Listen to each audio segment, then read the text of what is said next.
और मध्य प्रदेश में चल रही एसआईआर प्रक्रिया में अब सख्ती और इनाम एक साथ देखने को मिलेगा, जहां बेहतर परफॉर्मेंस के लिए बीएलओ का सम्मान भी होगा और प्रोत्साहन भी दिया जाएगा।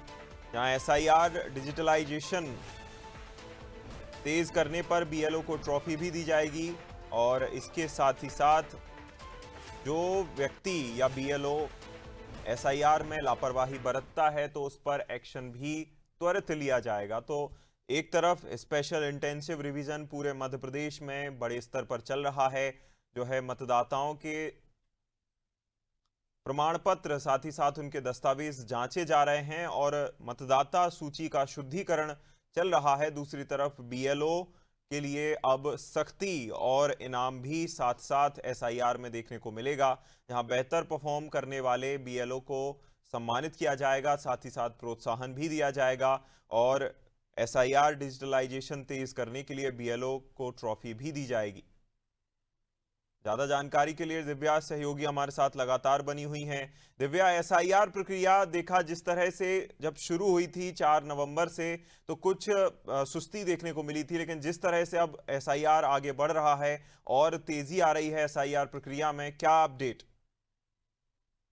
जैसा कि आपने बताया कि 4 नवंबर से एसआईआर की प्रक्रिया शुरू हुई थी और उस टाइम वाकई में काफी सुस्ती थी। उस टाइम लग रहा था कि शायद ये जो प्रक्रिया है समय पर पूरी हो जाएगी। लेकिन जैसा कि लगातार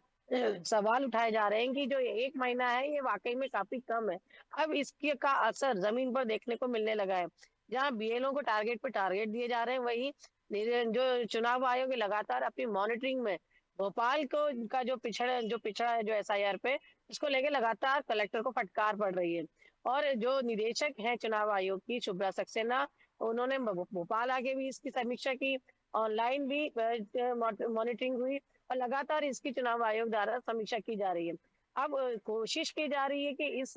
पूरी एसआईआर प्रक्रिया में तेजी लाई जाए और केवल भोपाल ही नहीं, अभी ने पूरे मध्य प्रदेश में कई जिलों के कलेक्टर अपनी तरफ से तरह तरह की स्कीमें निकाल रहे हैं ताकि जो बीएलओ है उन्हें प्रोत्साहित किया जाए। जैसा कि भोपाल की बात करें अभी ने, तो पिछले कुछ दिनों में देखा होगा कि कितने कम से कम आधा दर्जन जो बीएलओ ने सस्पेंड किया गया, जो काम में उदासीनता के कारण, काम में लापरवाही के कारण। अब ये निर्णय लिया गया है प्रशासन द्वारा कि अगर जो बीएलओ है अपना काम में बेहतर परफॉर्मेंस दिखाते हैं, टारगेट अचीव करते हैं, तो उन्हें ट्रॉफी दी जाएगी, उन्हें स्टार ऑफ द डे दिया जाएगा और ऐसे में उनके काम को प्रोत्साहित करने की कोशिश की जा रही है। क्योंकि जिस तरह से लगातार सख्ती की जा रही है अभिनय, तो कहीं न कहीं जिस तरह का मेंटल प्रेशर और जो वर्कलोड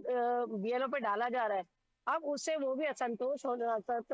आने लगा है उन्होंने उन्होंने उन्होंने उनके उनके अंदर, क्योंकि वो सुबह 8-9 बजे से काम कर रहे हैं और बिना किसी सुविधा के, और लगातार रात तक उनको काम करना पड़ रहा है और उसके साथ उन्हें कई सारी दिक्कतों का सामना करना पड़ रहा है। तो ऐसे में अब कलेक्टर द्वारा ये निर्णय लिया गया है कि अगर ये लोग अपना टारगेट अचीव करते हैं, अच्छा परफॉर्मेंस करते हैं, तो उनको एप्रिसिएशन दिए जाए कि क्योंकि सजा तो बहुत दे दी, लेकिन सजा से कोई ज्यादा असर नहीं पड़ा, क्योंकि जितना समय है और एक इंसान की एक